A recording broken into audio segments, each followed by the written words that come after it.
Good afternoon, everyone. Myself is Shailesh Kokate. I belong to Siddhanta IAS Academy, Ichalkaranji. Today's date is 7 July 2020, and I am going to discuss about daily Hindu current affairs for various exams like UPSC, MPSC, staff selection, CDS, NDA, and other examinations. Okay.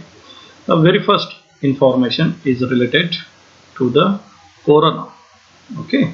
So the COVID test process 1 करो. देशामध्ये आपण 7 जुलैला 1 कोटी लोकांची काय केलेलं आहे, corona taste केलेली आहे. ओके.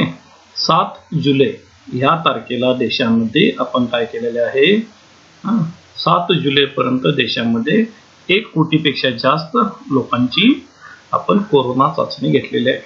त्यासाठी केंद्र सरकारनं कोणती योजना, कोणती स्ट्रॅटेजी वापरलेली आहे, टेस्ट, ट्रेस आणि ट्रीट. त्याला आपण 3T म्हणतो. 3T. टेस्ट म्हणजे टेस्टिंग करणे, ट्रेस म्हणजे शोधणे, आणि ट्रीट म्हणजे ट्रीटमेंट देणे, त्यांना काय करणे, उपचार देणे. ओके ना.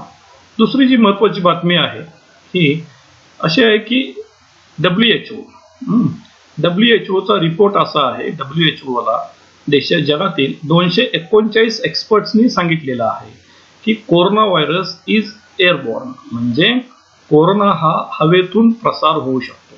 कोरोनाचा हवेतून प्रसार होऊ शकतो असं जगातील 239 सायंटिस्ट, हे 239 सायंटिस्ट विविध देशातील 32 देशातील, हे 239 सायंटिस्ट जगातल्या 32 देशातून आहेत. त्यांनी सांगितलेलं आहे की smaller particles can infect people, म्हणजे त्यांनी सांगितलेलं आहे हवेतून लहान कण कोरोनाचे काय करू शकतात, इतरांना काय करू शकतात, बाधित करू शकतात. So it is called as airborne transmission. It is called as airborne transmission. Now तिसरी बातमी आहे जी चौथी बातमी आहे मनरेगा. दॅट इज मनरेगा संदर्भात. मनरेगा म्हणजे Mahatma Gandhi national rural employment guarantee act. So this is Mahatma Gandhi national rural development act किंवा एम्प्लॉयमेंट जनरेशन ऍक्ट असं म्हणतो.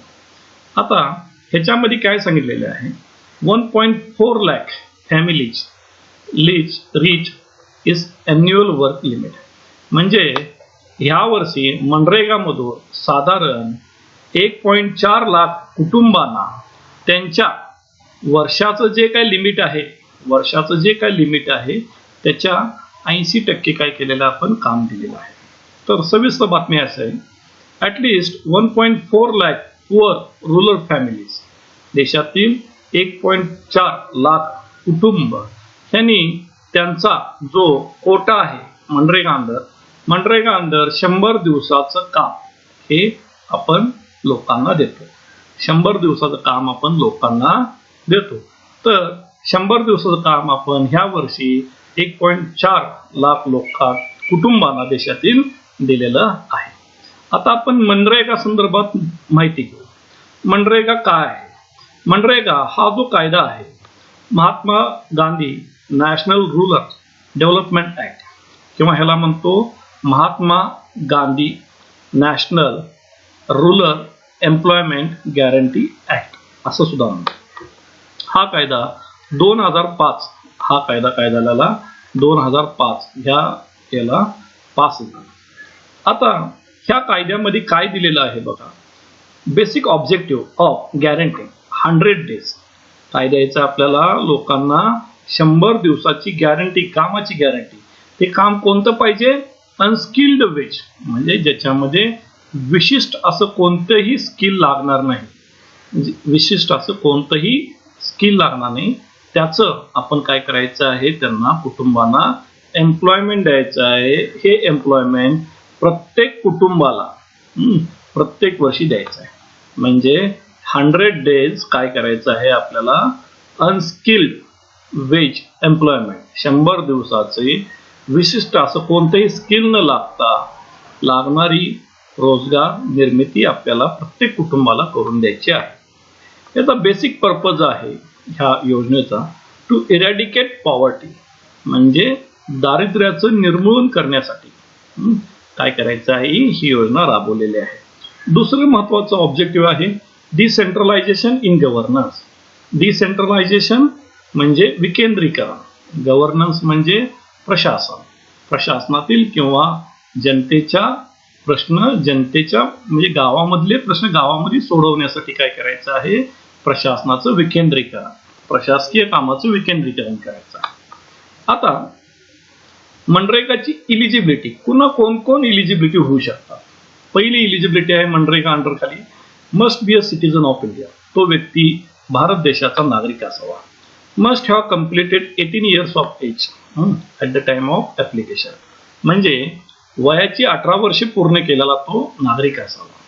दुसरी must be made with local gram panchayat, त्यानं ते ऍप्लिकेशन काय करावं, त्याच्या लोकल ग्रामपंचायतमध्ये, ज्या ग्रामपंचायतच्या क्षेत्रामध्ये येतो तो त्या ग्रामपंचायतमध्ये काय करायचं, त्यांना त्याचं ऍप्लिकेशन करायचं.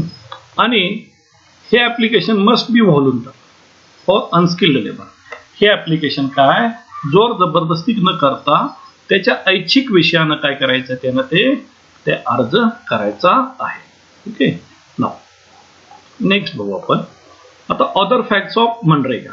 मनरेगा संदर्भात इतर फॅक्ट्स काय आहेत. मनरेगा ही scheme MRD that is ministry of rural development ह्या मंत्रालयामार्फत चालवली जाते. ह्या योजनेचा इंडिव्हिज्युअल बेनिफिशियरी काम केलं जातं, म्हणजे इंडिव्हिज्युअल बेनिफिशियरी ओरिएंटेड वर्क. आता इंडिव्हिज्युअल बेनिफिशियरी ओरिएंटेड वर्क काय असतात, की बघा की गावामधील SC आणि ST आणि किंवा स्मॉल मार्जिनल फार्मर्स यांचे जे काही लँड रिफॉर्म्स आहेत हे सुद्धा आपण काय केलेले आहेत या योजनेच्या कक्षेमध्ये घेतलेले आहेत. आता एखाद्या व्यक्तीनं जर अर्ज केला मनरेगा अंडर, तर त्याला साधारण 15 दिवसामध्ये विदिन 15 days काय करायचं, आपल्याला त्या व्यक्तीला रोजगार उपलब्ध करून द्यायचा आहे. किती, विदिन 15 days. एखाद्या व्यक्तीनं अर्ज केलेल्या दिवसापासून 15 दिवसामध्ये आपण काय करायचं आहे, त्याला रोजगार उपलब्ध करून द्यायचा आहे. जर समजा आपण रोजगार उपलब्ध नाही करून दिला तर त्या व्यक्तीला आपल्याला अनएम्प्लॉयमेंट अलाउन्स म्हणजे बेकारी भत्ता द्यायचा आहे. तर त्या व्यक्तीला बेकारी भत्ता द्यायचा. तर तो काय बेकारी भत्ता का आणि कसा द्यायचा त्याच्याबद्दल मी इथं सांगितलेलं आहे. अनएम्प्लॉयमेंट अलाउन्स किती द्यायचा आहे बघा, तर unemployment allowance will be at a rate not less than 1/4, तो किती नसावा, 1/4 पेक्षा कमी नसावा, of the wage rate for first 30 days, म्हणजे पहिल्या 30 दिवसाचा जो काय पगार असेल त्या पगाराच्या 1/4 इतका काय तो असावा, त्याच्यापेक्षा लहान नसावा, कमी नसावा. During the financial year and not less than, आणि पुढं आहे 1/2 of the rate for remaining period, म्हणजे पहिल्या 30 दिवसासाठी तो दर किती असेल, 1.14 असेल आणि राहिलेल्या दिवसासाठी तो 1/2 असेल. आता आपल्याला प्रश्न पडला असेल की मनरेगा अंदर किती आपल्याला पगार द्यायचा आहे. तर रिसेंटली सरकारनं आधीचा जो दर होता 182 रुपये पर डे पगार होता, तो वाढवून सरकारनं किती नेलेला आहे, 202 रुपये केलेला आहे. तो पगार किती केलेला आहे सरकारनं, 202 रुपये केलेला आहे. आधी दर किती होता, 182 रुपये. आता किती केलेला आहे सरकारनं, आता तो 202 इतका केलेला आहे. ओके, आता ह्या मनरेगा अंदर जे आपण काम करणार आहोत त्याचं सामाजिक ऑडिट, सोशल ऑडिट सुद्धा करणं गरजेचं आहे. तर ह्यासाठी मनरेगासाठी महत्वाचं जे माध्यम आहे किंवा ह्या ज्या योजना आहेत त्या योजना राबवण्याचं जे मुख्य जबाबदारी आहे ही ग्रामपंचायत आणि ग्रामसभेची आहे. आतापर्यंत देशात 13.62 करोड जॉब कार्ड होल्डर्स आहेत. म्हणजे मनरेगा अंदर साधारण देशामध्ये 13.62 कोटी लोकांचे काय आहेत जॉब कार्ड तयार झालेले. त्यापैकी साधारण 8.17 करोड हे ऍक्टिव्ह जॉब कार्ड होल्डर आहेत.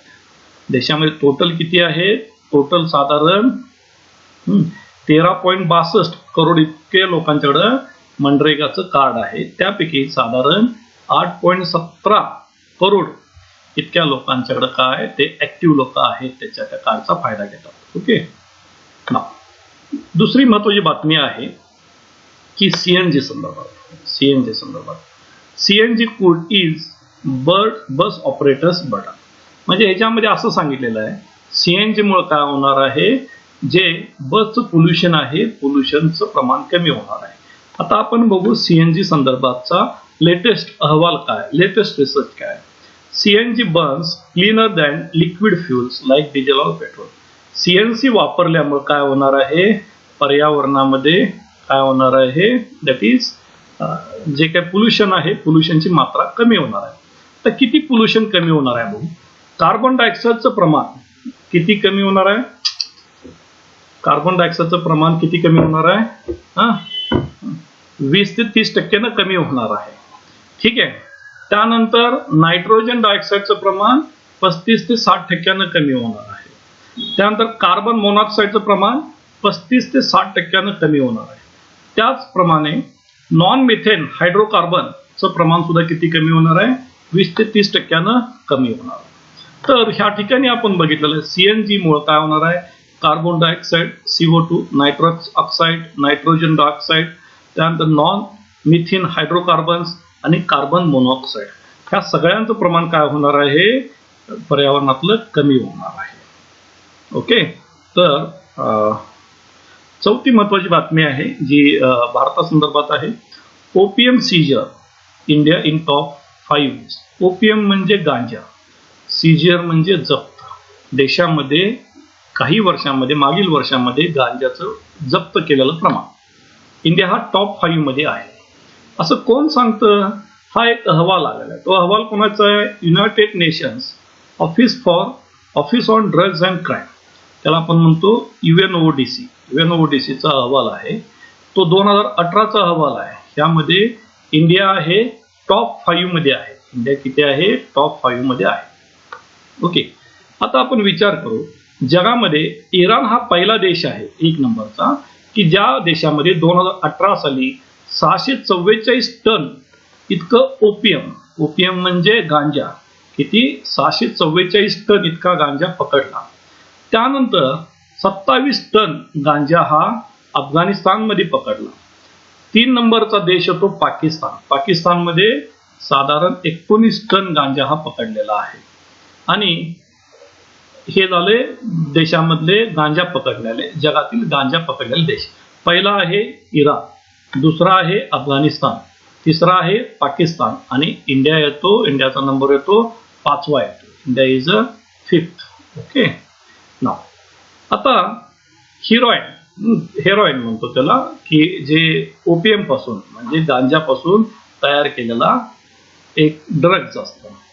हा देशामध्ये साधारण भारत देशामध्ये 1.3 टन्स इतका काय आपण हिरोईन पकडले गेलेला आहे. आणि जर हिरोईन पकडण्याच्या बाबतीत विचार केला तर भारताचा जगामध्ये 12वा नंबर येतो. भारताचा जगामध्ये 12वा नंबर येतो.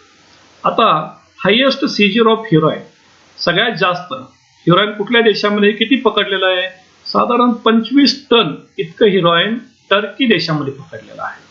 त्यानंतर दुसरा नंबर येतो, सेकंड नंबर येतो युएसचा, पहिला नंबर येतो टर्कीचा, त्यानंतर तिसरा नंबर येतो चायनाचा, त्यानंतर पाकिस्तानचा नंबर येतो 4था, अफगाणिस्तानचा नंबर येतो 5वा आणि जसं मगाशी सांगितलं भारताचा नंबर येतो हिरोईन मध्ये 12वा.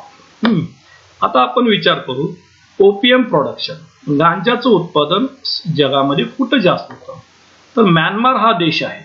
म्यानमार ह्या देशामध्ये जगाच्या 7% हा काय होतं, ओपीएम प्रोडक्शन, म्हणजे जगाच्या 7% गांजाचं उत्पादन म्यानमार देश करतो. ओके. त्यानंतर लाओस नावाचा देश आहे. लाओस नावाचा देश, तिथं काय आहे 1% गांजाचं उत्पादन होतं.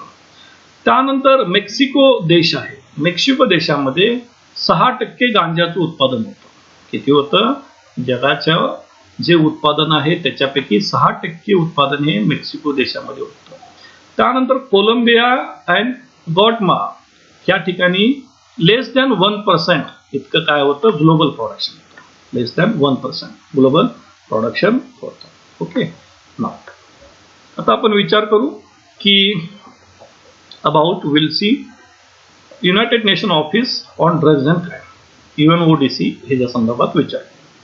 ह्या ऑफिसची स्थापना 1997 झाली. ओके. आणि त्याचं नाव बदललं 2002 ला. ते नाव असं बदललं United nations office on drugs and crime.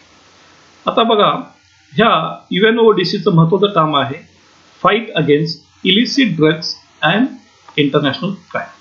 Illicit drugs म्हणजे बेकायदेशीर काय असतात, ड्रग्ज असतात. बेकायदेशीर ड्रग्जचा व्यापार थांबवणे, इलिसिट ड्रग्ज. इलिसिट म्हणजे बेकायदेशीर. आणि आंतरराष्ट्रीय क्राईम, आंतरराष्ट्रीय गुन्हा थांबवणे. आता ह्या UNODC मध्ये जे काय आपण कॉन्ट्रीब्युशन असते, व्हॉलंटरी कॉन्ट्रीब्युशन असतं. म्हणजे याच्यामध्ये प्रत्येक देशाने काय करायचं, त्यांच्या इच्छेला येईल इतकं काय करायचं, आर्थिक मदत करायची आहे. ओके. आता ह्या UNODCचा जो आर्थिक खर्च आहे त्यातला 90% खर्च हा जो आहे, 90% जे बजेट आहे, हे बजेट हे त्या सदस्य देशांनी जे काय व्हॉलंटरी डोनेशन करतात त्यातून. ओके. आणि UNODCचा जो वार्षिक अहवाल असतो, त्या वार्षिक अहवालाचं नाव येतं world drug report. World drug report हा जो अहवाल आहे, हा अहवाल UNODC तयार करतात. आता UNODCचं जे ऑफिस आहे हे व्हिएना हे कुठं आलं, ऑस्ट्रिया ह्या ठिकाणी आलं. आता जो लेटेस्ट रिपोर्ट आलेला आहे वर्ल्ड ड्रग रिपोर्ट 2010, 2020चा जो रिपोर्ट आलेला आहे, तो रिपोर्ट 25 जून 2020 ला रिलीज झालेला आहे. तो रिपोर्ट 25 जूनला रिलीज झालेला आहे. त्यामध्ये असं सांगितलेलं आहे around 269 million peoples use drugs worldwide in 2018. म्हणजे जगामध्ये साधारण 269 मिलियन लोक या ड्रगच्या आहारी गेलेले आहेत. That is which is 30% more than 2009. 2009 ला जी लोकसंख्या होती त्या लोकसंख्यापैकी 30% जादा लोक 2018 मध्ये काय केलेले आहेत, ड्रग ऍडिक्टेड झालेले आहेत. while over 35 million people, 35 million people suffer from drug use disorders. म्हणजे कंटिन्युअस ड्रग्ज वापरल्यामुळे जगातील साधारण 35 मिलियन लोक ड्रग्ज पासून वेगवेगळ्या आजाराला काय आहेत, बाधित झालेले आहेत. ओके. त्यानंतर महत्वाची बातमी आहे की वॅक्सिन पायोनियर क्विट्स THSTI. आता THST काय बघू, translational health science and technology institute. ही काय फरीदाबाद मध्ये आहे. काय translational health science and technology institute ही फरीदाबाद मध्ये आहे. ओके. तर आपण विचार करू, गंगदीप काम ह्या महिला आहेत, भारतीय महिला. यांचं नाव आहे गंगदीप काम. यांनी काय केलेलं आहे, ते ह्या ठिकाणी एक्झिक्युटिव्ह डायरेक्टर काय होते, एक्झिक्युटिव्ह डायरेक्टर होते. कुठे होते, THSTI ही संस्था कुठे आहे, फरीदाबाद मध्ये आहे. तर आता ह्या गगनदीप काम यांचं वय आहे 57. या आता ह्यांच्याबद्दल थोडी माहिती घेऊ. So that lady, she is the first Indian woman to be elected fellow at Royal Society London. त्या काय आहेत, ज्या पहिल्या भारतीय महिला आहेत की ज्या भारतीय महिला रॉयल सोसायटी ऑफ लंडनला त्यांची काय केलेली आहे, फेलो म्हणून निवड झालेली आहे. And she was instrumental in the development of Rotavac. हे काय आहे, रोटोवॅक वॅक्सिन आहे. The first vaccine made from scratch in India. हे रोटोवॅक नावाचं वॅक्सिन ज्यांनी बनवलं त्या टीमची काय होत्या, या महत्वाच्या सदस्य होत्या. त्यांचं नाव आहे गगनदीप काम. यांनी काय केलेलं आहे, आपल्या एक्झिक्युटिव्ह डायरेक्टर ह्या पदाचा कुठून राजीनामा दिलाय, THSTI. TH म्हणजे translational health science and technology institute ही फरीदाबाद मध्ये संस्था आहे. ह्या ठिकाणाहून त्यांनी आपल्या पदाचा काय दिलेला आहे, राजीनामा दिलेला आहे. ओके. नाव आता दुसरी महत्वाची बातमी आहे की NGT that is national green ट्रायब्युनलची आहे. आता नॅशनल ग्रीन ट्रायब्युनलनं सांगितलेलं आहे कप मरीन पोल्युशन म्हणजे जे मरीन पोल्युशन वरती कंट्रोल केलं पाहिजे असा आदेश काय केलेला आहे नॅशनल ग्रीन ट्रायब्युनल्सनं प्रत्येक राज्याला आणि केंद्रशासित प्रदेशाला दिलेला आहे. आता सध्या NGT नॅशनल ग्रीन ट्रायब्युनल चे चेअरमन आहेत किंवा चेअरपर्सन आहेत त्यांचं नाव आहे जस्टिस आदर्श कुमार गोयल. जस्टिस आदर्श कुमार गोयल हे सध्याचे काय आहेत NGT that is national green tribunal चे काय आहेत सध्या चेअरमन आहेत. त्यांनी सांगितलेलं आहे प्रत्येक राज्याला की states and union territory to take appropriate action कशासाठी to restore sea water quality along coastal areas.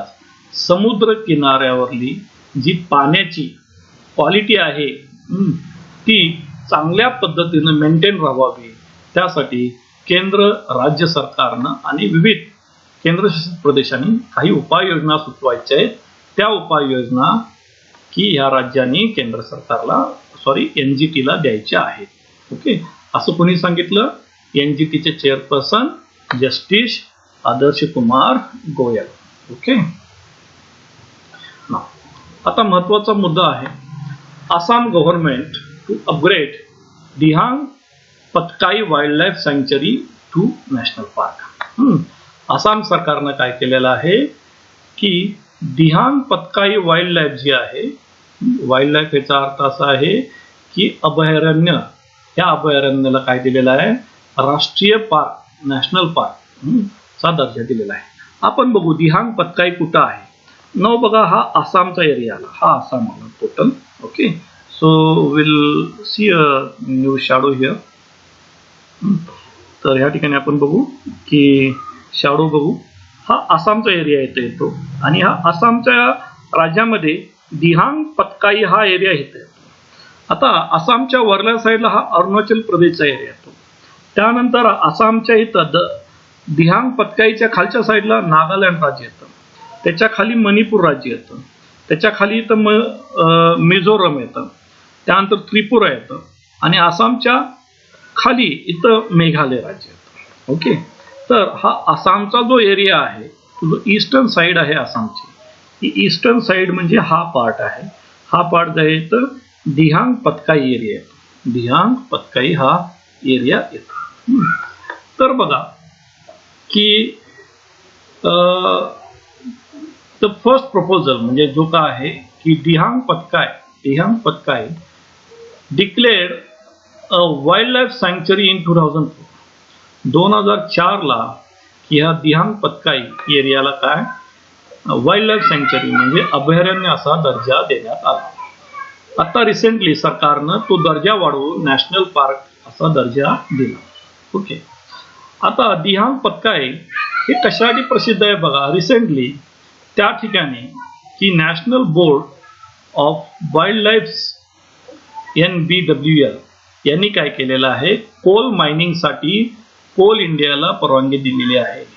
त्या एरियामध्ये कोलचे साठे सापडलेले आहेत. कोल म्हणजे कोळशाचे साठे सापडलेले आहेत. त्यासाठी काय केलेलं आहे NBWL that is national board of wild life न कोल इंडिया लिमिटेडला परवानगी दिलेली आहे. ओके. आता तो एरिया किती आहे बघा साधारण 111.942 स्क्वेअर किलोमीटर जो Dehing Patkai wildlife sanctuary जो आहे is located within the larger Dehing Patkai elephant reserve. की तो दिहांग पतकाई हा जो एरिया आहे हा कशासाठी प्रसिद्ध आहे इलिफंट रिझर्व साठी प्रसिद्ध आहे. आता ह्या ठिकाणी ह्या जे रिझर्व आहे की हे अभयारण्य किंवा नॅशनल पार्क आहे ह्यामध्ये प्रामुख्यानं कोळसा आणि ऑइल रिच एरियाज आहेत. आता कोणते कोणते एरियाज बघा अप्पर आसाम मधला डिब्रुगड त्यानंतर तिनसुकिया आणि शिवसागर असे 3 जिल्हे काय येतात ह्या दिहांग पतकाई नॅशनल पार्क मध्ये येतात. आसाम मधले अप्पर आसाम मधले डिब्रुगड तिनसुकिया आणि शिवसागर. ओके. नाव आता इंटरनॅशनल बातम्या बघू. इंटरनॅशनल बातम्यामध्ये पहिली आहे Chinese region report bubonic plague case. चायनाच नॉर्थ इनर मंगोलिया हा टोटल चायनाचा एरिया, हा नॉर्थन पार्ट आला आणि नॉर्थन पार्ट मध्ये हा मंगोलिया एरिया आला. हा मंगोलिया रिजन मध्ये काय आहे की प्लेग हा काय होतो, काय की डास जे मासे असतात त्याला आपण फ्लाय म्हणतो, फ्लायर, FLYER, फ्लायर म्हणजे माशा. या माशा ज्यावेळेला माऊस म्हणजे उंदरावरती, मेलेल्या उंदरावरती काय होतात असतात आणि त्यातून ते इन्फेक्शन होतं.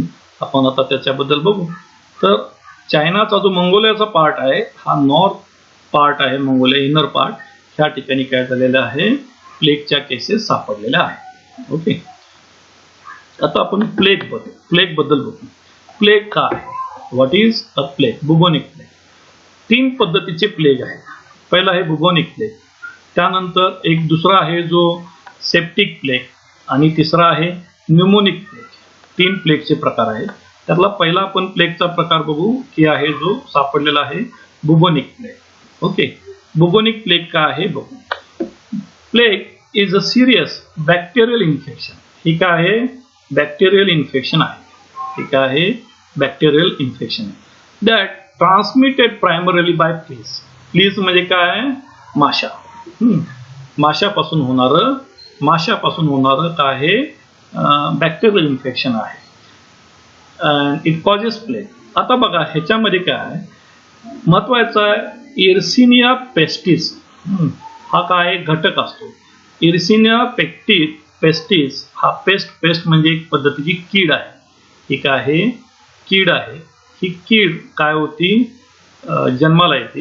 ही एर्सिनिया पेस्टिस लिव्स इन स्मॉल रॉडेंट्स म्हणजे सरपटणारे प्राणी म्हणजे कसं, ज्याला आपण रॉडेंट्स म्हणजे माऊस, उंदीर.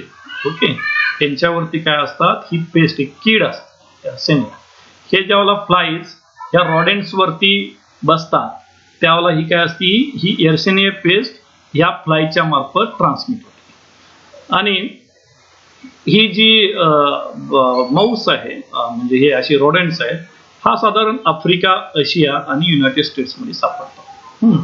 आता ह्याच्यावरती काय आहे, ही ज्यावेळेला माशी एखाद्या व्यक्तीला चावती त्यावेळेला काय होतं, इट नोन ॲज प्लेग. आता it also non as bubonic plague is also non as black death.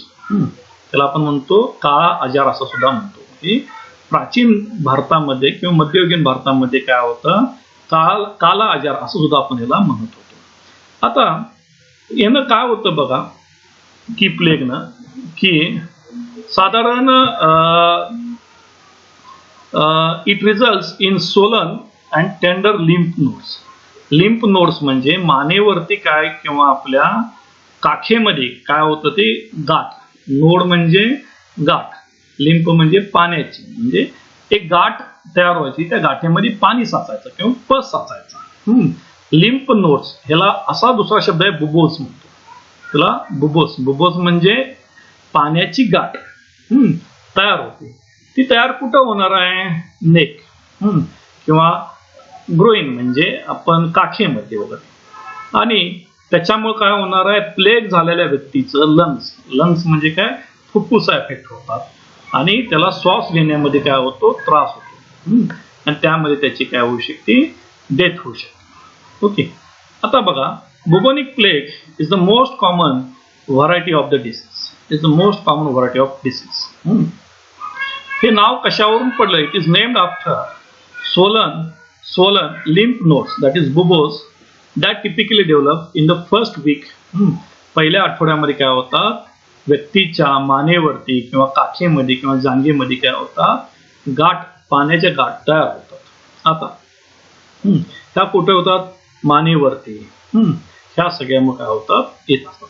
आता साधारण एखाद्या व्यक्तीला प्लेग झालेला आहे हे कशावरून ओळखायचं, त्याचे सिम्पटम्स काय आहे. ते सिम्पटम्स बघा की त्याला अचानक ताप येत असतो, थंडी बघ, that is sudden onset of fever and chills. Fever म्हणजे ताप, अचानक ताप येणे, आणि चिल्स म्हणजे थंडी वाजणे. अचानक थंडी वाजणे, ताप येणे. हेडेक, त्याला डोकं दुखणे त्याचं. त्यानंतर फटीक म्हणजे कंटाळा येणे त्याला. मसल एच, मसल्स मध्ये काय होणे, दुखणे. ओके, ह्या सगळ्या गोष्टी काय होत असतात, इथं होत असतात. ओके, नाव दुसरा जो प्रकार आहे प्लेगचा, तो सेप्टिसिमिक प्लेग म्हणतो. Septicemic plague. आता this occur when plague bacteria multiply in your blood stream. हा ज्या वेळेला प्लेग आपल्या शरीरामध्ये काय होतो, शरीराच्या रक्तामध्ये काय होतो, पसरतो जास्त प्रमाणामध्ये, त्यावेळेला पण तो सेप्टिक होतो. सेप्टिमिक म्हणतो, तुला सेप्टिक म्हणतो. आता सेम ह्याचे जे काही सिम्पटम्स आहेत, सिम्पटम्स म्हणजे लक्षणं ही सेम आहेत. फिवर अँड चिल्स, ताप आणि थंडी वाजून येणे. एक्स्ट्रीम विकनेस, फार थकवा जाणवणे. ॲब्डॉमिनल पेन, पोटामध्ये काय होणे, कळ येणे. डायरिया अँड ओमिटिंग, डायरिया म्हणजे जुलाब लागणे, ओमिटिंग म्हणजे उलट्या करणे. ब्लिडिंग विथ युअर माउथ, तोंडातून रक्त येणे, नाकातून रक्त येणे. अँड अंडर युअर स्किन, स्किनच्या आत रक्त साकळणे. अचानक तो शॉक मध्ये येणार, त्याला तो कोम्यामध्ये जाणार असं म्हणतो. तर त्यानं काय होऊ शकतं, हे काय आहेत, किंवा की गँग्रीन होणे. गँग्रीन होणे म्हणजे एखादा शरीरातील जो भाग असतो, म्हणजे तो फिंगर असेल, टोज असेल, हा काय कट करावा लागणे. आता तिसरा जो प्रकार येतो प्लेगचा, हा न्यूमोनिक प्लेग आहे. Pneumonic plague affects the lungs, शरीरातील लंग्स अफेक्ट करतात. आता it is most dangerous. Pneumonic plague हा काय आहे, मोस्ट डेंजरस. हा प्लेग आहे, it can spread from person to person via cough droplet. म्हणजे त्याच्या खोकल्यातून काय होतो, हा पसरत जातो. आता याचे सिम्पटम्स काय आहेत बघा.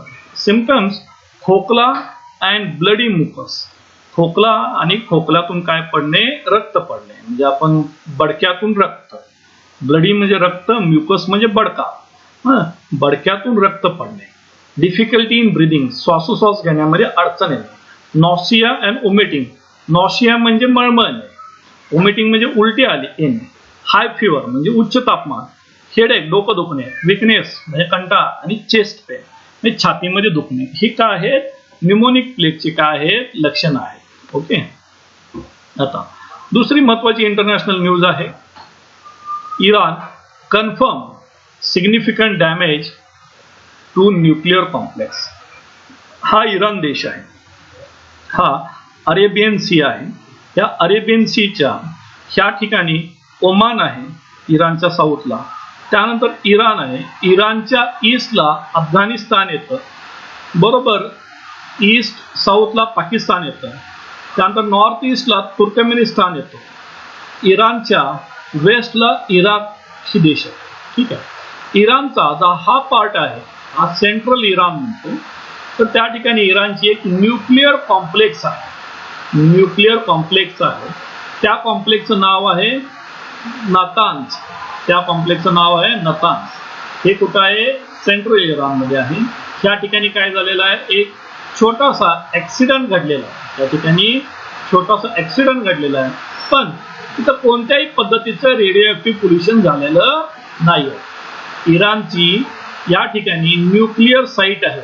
इराणची या ठिकाणी काय आहे, न्यूक्लिअर साईट आहे. कुठं आहे, नातान्स. या ठिकाणी काय झालेलं आहे, एक ऍक्सिडेंट घडलेला आहे, पण त्यातून कुठल्याही पद्धतीचं काय झालेलं नाही, कुठलीही कॅज्युअलिटी किंवा कुठल्याही पद्धतीचं रेडिओ पोल्युशन झालेलं नाही. ओके, नेक्स्ट आहे की रशियाचे एक पत्रकार आहेत. रशियाचे एक पत्रकार आहेत, त्यांना काय केलेलं आहे, तरी रशियन गव्हर्नमेंटने काय केलेलं आहे, शिक्षा दिलेली आहे.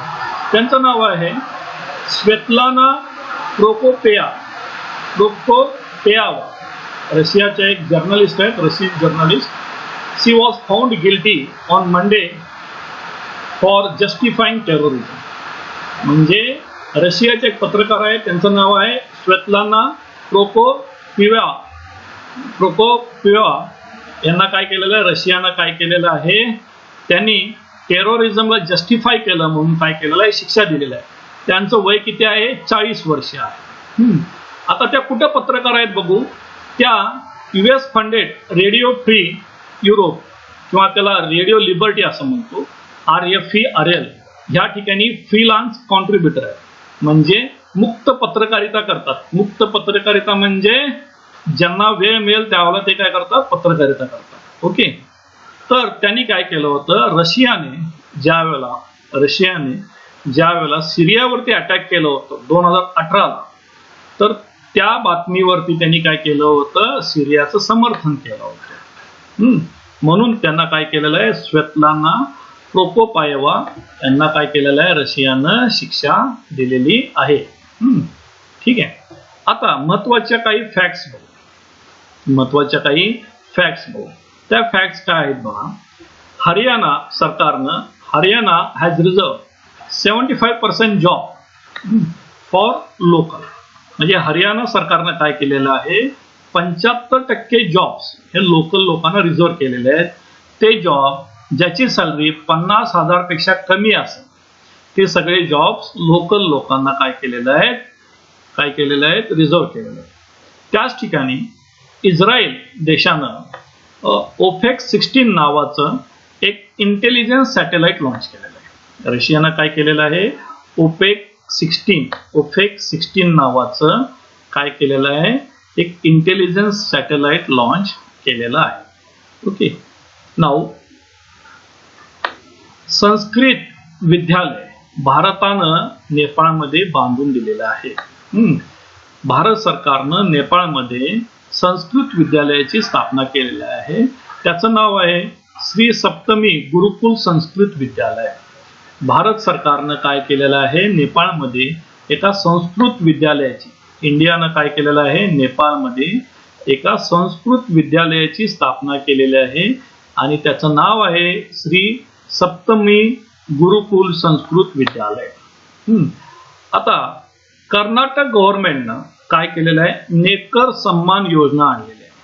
कर्नाटक शासनानं एक नवीन योजना आणलेली आहे, नेकर सन्मान योजना. ही वेवर्स कम्युनिटी म्हणजे जे लोक कापड विणतात त्यांच्यासाठी आणलेलं आहे. या स्कीम मधून सरकार काय करणार आहे, ट्रान्सफर करणार आहे 2,000 रुपये हे फायनान्शियल सपोर्ट, आर्थिक मदत म्हणून प्रत्येक जे विणकर आहेत राज्यातील ह्या लोकांना काय केले जाणार आहे, प्रत्येकी 2,000 रुपये दिले जाणार आहे. ही योजनेचं नाव आहे नेकर सन्मान योजना. हिमाचल प्रदेश हे देशातील पहिलं राज्य आहे, the first state in India. देशातील पहिलं राज्य आहे ज्या ठिकाणी प्रत्येक घरामध्ये LPG गॅस कनेक्शन दिलेलं आहे. Every household provided LPG gas connection. Himachal Pradesh हे देशातील पहिलं राज्य आहे जिथं LPG गॅसची योजना दिलेली आहे. ओके. त्यानंतर ओडिसा गव्हर्नमेंटनं काय केलेलं आहे बघा, बलराम योजना राबवलेली आहे. ही बलराम योजना कोणासाठी आहे, फॉर लँडलेस फार्मर म्हणजे ज्या शेतकऱ्यांच्याकडं जमीन नाही. आता ओरिसा राज्यामध्ये साधारण 7 लाख लँडलेस फार्मर आहेत. आता हे 7 लाख जमीन नसणाऱ्या लोकांचं 1,40,000 काय केलेले आहेत, ग्रुप्स तयार केलेले.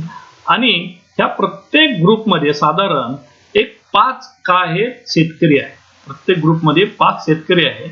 आणि आता ह्या प्रत्येक ग्रुपला साधारण ह्या बलराम योजनेअंतर्गत ओडिसा सरकारनं 1.6 लाख रुपये काय देणार आहे, त्यांना लोन देणार आहे.